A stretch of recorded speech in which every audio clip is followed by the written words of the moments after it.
Hello everyone, welcome back to my YouTube channel. Today I'm doing a review of a recent wine night I had with two subscribers in New York of all places. And it's always fun to drink with some of my viewers and subscribers. And I've developed a nice relationship with many of my viewers and subscribers over the years. They've been so loyal to me and I've met them. And whenever I do travel, sometimes I'll be able to drink with them. And these are two long-term subscribers who I've drank with a number of times. And so it was really fun to get together.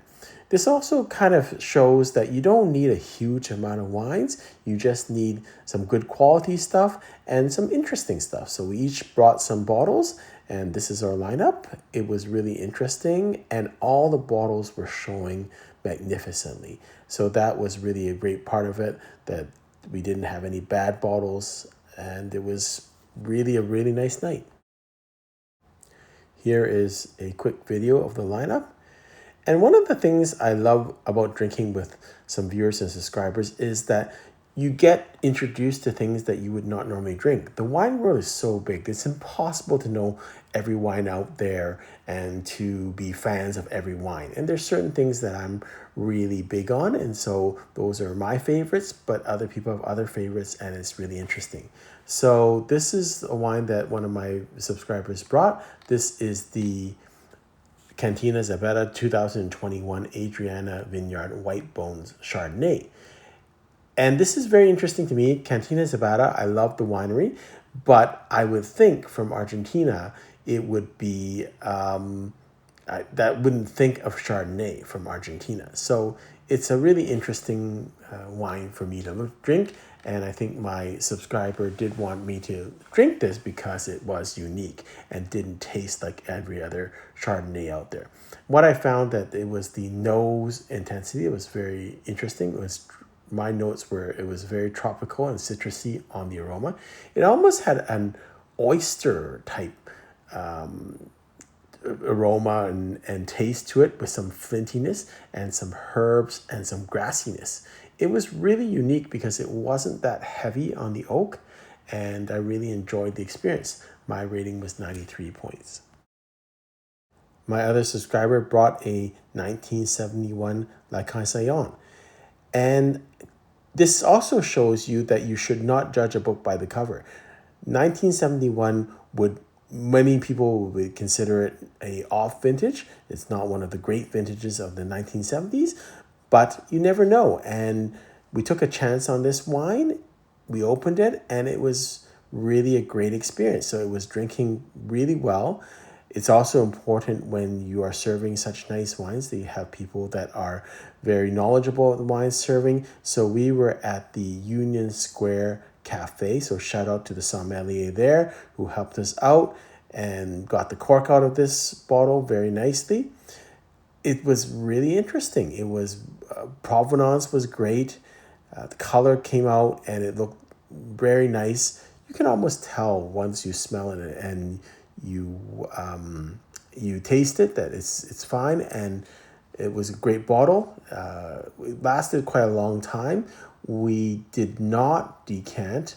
We thought it was not a good thing to do, and that was, I think, a good decision that made it last a little bit longer. And so my notes on this wine: floral with dried red berries and wet earth on the nose. I thought the tannins were still good, and I liked the decision that we did not decant. I thought that would break the wine a little bit too quick. It had some strawberry, some spice, some mushrooms, and some earthiness. So I really enjoyed that. My rating is 92 points. This was my contribution to the dinner. This is the 2004 Bryant family proprietor grown Cabernet Sauvignon. I believe it's 100% Cabernet Sauvignon. So I had a couple of bottles of Bryant family, really enjoying it because stylistically it's not that heavy. It is kind of on the more light, delicate style, a little bit more throwback, older Napa Valley wines as compared to the big, bold, modern style of Californian wines. So I really enjoyed it. I love the fragrance of this. My notes, it was wonderfully fragrant.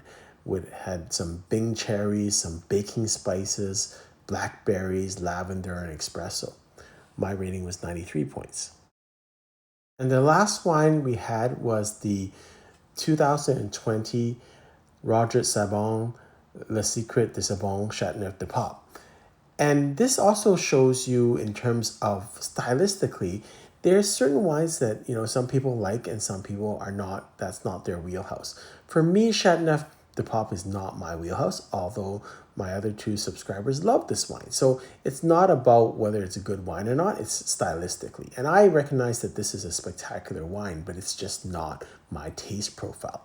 So this is Roger Sabon's wine. It's a very difficult wine to get, and it's mostly, I think it's 100% Grenache. So it is on the heavier side, and that high alcohol, normally I'm not that full-bodied high alcohol wines. Chateauneuf de Pape wines are generally not in my wheelhouse. I like a little bit lighter style, a little more delicate, but that doesn't mean I can't appreciate this wine. It was my notes, very full-bodied, high alcohol, but lots of intensity, roses, black cherries, and raspberries on the nose.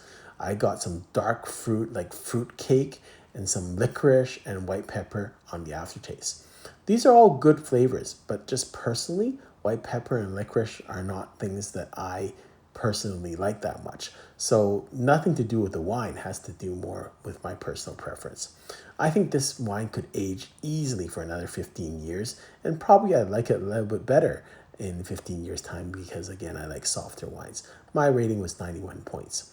So all in all, this was such a fun night because all the wines showed really, really well. They were all kind of very consistent in terms of the quality. It was all very fun. It was really unique, the wines that we had. And this is to show you don't have to have 100-point wines every night. You can have really very good wines that I personally rate, in the 90s. And it's just wonderful. They're just wonderful drinking wines. Had a great time. And I hope you enjoyed this review. Until next time, happy drinking.